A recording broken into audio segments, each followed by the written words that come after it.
हर साल लाखों लोगों को बीमार कर रहा है। दो मेटा पिनोमोवायरस यानी HMPV। फिर HMPV है क्या? HMPV यानी ह्यूमन मेटा पिनोमोवायरस। लेकिन तुम सभी को ये जानकर हैरानी होगी कि ये वायरस 1950 से हमारे बीच था। आखिर 50 साल तक इसे पहचानने में इतना समय क्यों लगा? क्योंकि इसके सिम्टम्स ही कुछ ऐसे हैं। जब कोई इन्फेक्टेड व्यक्ति खांसता या छींकता है तो उसके मुंह और नाक से निकले छोटे छोटे ड्रॉपलेट हवा में फैल जाते हैं और कर सकता है। और सबसे खतरनाक बात यह है कि वायरस के सिम्टम्स दिखने से पहले ही एक इन्फेक्टेड व्यक्ति दूसरे को इन्फेक्टेड कर सकता है। अब सोचिए कि ऐसा वायरस जो 20 साल पहले खोजा गया था और अचानक से 2025 में ये फेमस क्यों हो रहा है? क्या आप जानते हैं कि एक ऐसा वायरस है जो हर साल लाखों लोगों को बीमार कर रहा है? 2025 में ये वायरस फिर से खतरनाक तरीके से फैल रहा है। ह्यूमन मेटा पिनोमोवायरस यानी HMPV। लेकिन सवाल ये है कि ये वायरस आखिर है क्या, ये इतना खतरनाक क्यों है और इससे बचने के लिए आपको क्या करना चाहिए? आज हम सिर्फ जानकारी नहीं देंगे बल्कि आपको एक ऐसा गाइड देंगे जो कि आपके और आपके परिवार के लिए जिंदगी बचाने के लिए साबित हो सकता है। तो इस वीडियो को लास्ट तक जरूर देखें और हो सकता है कि ये वायरस आपके आसपास ही हो। आखिर HMPV है क्या? HMPV यानी ह्यूमन मेटा पिनोमोवायरस एक ऐसा वायरस जो हमारे रेस्पिरेटरी सिस्टम को इन्फेक्टेड करता है। इसे सबसे पहले 2001 में नीदरलैंड के साइंटिस्ट ने खोजा था। लेकिन तुम सभी को ये जानकर हैरानी होगी कि ये वायरस 1950 से हमारे बीच था। आखिर 50 साल तक इसे पहचानने में इतना समय क्यों लगा?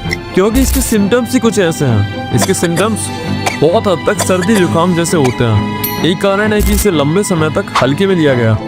लेकिन ये वायरस कोई नॉर्मल फ्लू नहीं है। HMPV के शुरुआती सिम्टम्स आमतौर पर सर्दी जुकाम जैसे ही होते हैं। खांसी, गले में खराश, हल्का बुखार, नाक बहना। लेकिन अगर इसे समय पर रोका ना जाए तो सिम्टम्स गंभीर रूप ले सकते हैं। सांस लेने में दिक्कत, घबराहट, शरीर में भारी कमजोरी, बच्चों और बुजुर्गों में ब्रोंकाइटिस और न्यूमोनिया होना। क्या आप जानते हैं कि हर साल हजारों बच्चों को ICU तक भर्ती करना पड़ता है सिर्फ इस वायरस की वजह से? अगर आपकी फैमिली में कोई भी इन सिम्टम्स का अनुभव कर रहा है तो तुरंत डॉक्टर से संपर्क करें। क्या तुम लोग जानते हो कि ये वायरस फैलता कैसे है? HMPV मुख्य रूप से ड्रॉपलेट ट्रांसमिशन के थ्रू फैलता है। जब कोई इन्फेक्टेड व्यक्ति खांसता या छींकता है तो उसके मुंह और नाक से निकले छोटे छोटे ड्रॉपलेट हवा में फैल जाते हैं। अगर आप इन ड्रॉपलेट्स को सांस थ्रू अंदर लेते हैं या फिर किसी ऐसी चीज को छूते हैं जहाँ ये वायरस मौजूद है, जैसे दरवाजों के हैंडल, मोबाइल स्क्रीन, लिफ्ट का बटन, तो ये आपके शरीर में एंटर कर सकता है। और सबसे खतरनाक बात यह है कि वायरस के सिम्टम्स दिखने से पहले ही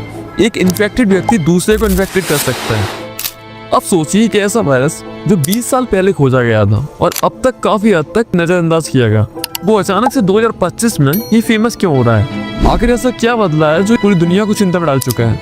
पिछले कुछ महीनों में एशिया के कई देशों में जैसे चाइना, जापान और साउथ कोरिया में HMPV के मामले में अचानक भारी उछाल आया है, स्पेशली छोटे बच्चों और बुजुर्गों में। चाइना के टॉप हॉस्पिटल्स में बच्चों के हॉस्पिटल्स पूरी तरह से भर चुके हैं। ICU के बेड्स की कमी हो गई है। पेरेंट्स घबराए हुए हैं क्योंकि बच्चों को सांस लेने में इतनी दिक्कत हो रही है कि कईयों को तो वेंटिलेटर पर रखना पड़ रहा है। लेकिन ये प्रॉब्लम सिर्फ एशिया में नहीं है बल्कि यूरोप और अमेरिका में भी HMPV के मामले तेजी से बढ़ते ही जा रहे हैं। WHO की रिपोर्ट कहती है कि हर साल लाखों लोग इस वायरस से इन्फेक्टेड होते हैं। लेकिन 2025 की सर्दियां अब तक की सबसे खराब सर्दियां साबित हो रही हैं। तो इस साल ऐसा क्या अलग हो रहा है? Hitting 3 degrees Celsius. The phenomena in September 2024 is expected to bring a significant drop in temperatures and increased rainfall across the country.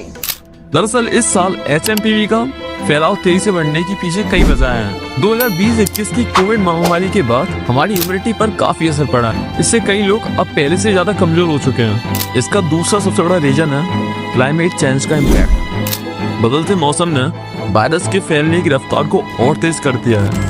HMPV ठंडे मौसम से ज्यादा एक्टिव होता है और 2025 की सर्दियां असामान्य तरीके से लंबी और ठंडी हैं। HMPV के लिए फिलहाल कोई ऐसी खास वैक्सीन नहीं है, लेकिन इसका मतलब ये नहीं है कि हम वायरस से मुकाबला करने के लिए तैयार नहीं हो सकते। तो सवाल यह है कि इस खतरनाक वायरस से बचने के लिए हमें क्या करना चाहिए? हाथों को जितनी बार हो सके सैनिटाइज करो, कहीं बाहर जाओ तो मास्क लगाओ, इन्फेक्टेड व्यक्तियों से दूर रहो, अपने कमरे को साफ रखो। अब सवाल उठता है कि क्या फ्यूचर में HMPV के लिए कोई वैक्सीन आएगी? फिलहाल HMPV के लिए कोई अभी तक वैक्सीनेशन नहीं है, लेकिन बड़े रिसर्च चल रहे हैं। कंपनीज जैसे फिजर और मॉडर्ना HMPV पर वैक्सीनेशन की टेस्टिंग कर रही है। शुरुआत में अच्छे परिणाम मिल रहे हैं और कुछ सालों में उम्मीद है कि एक इफेक्टिव वैक्सीनेशन आ सकेगा। वैक्सीनेशन में थोड़ा सा वक्त लगेगा, आई थिंक 2026, लेकिन जब आएगा तो ये इस सीरियस इन्फेक्शन को रोकेगा। तब तक हमें सिर्फ अपने आसपास सफाई रखनी होगी। आपकी इस पे क्या राय है? कमेंट के थ्रू शेयर करो और अगर यहाँ तक वीडियो देख लियो तो काय के लिए बैठे हो, सब्सक्राइब करो ना।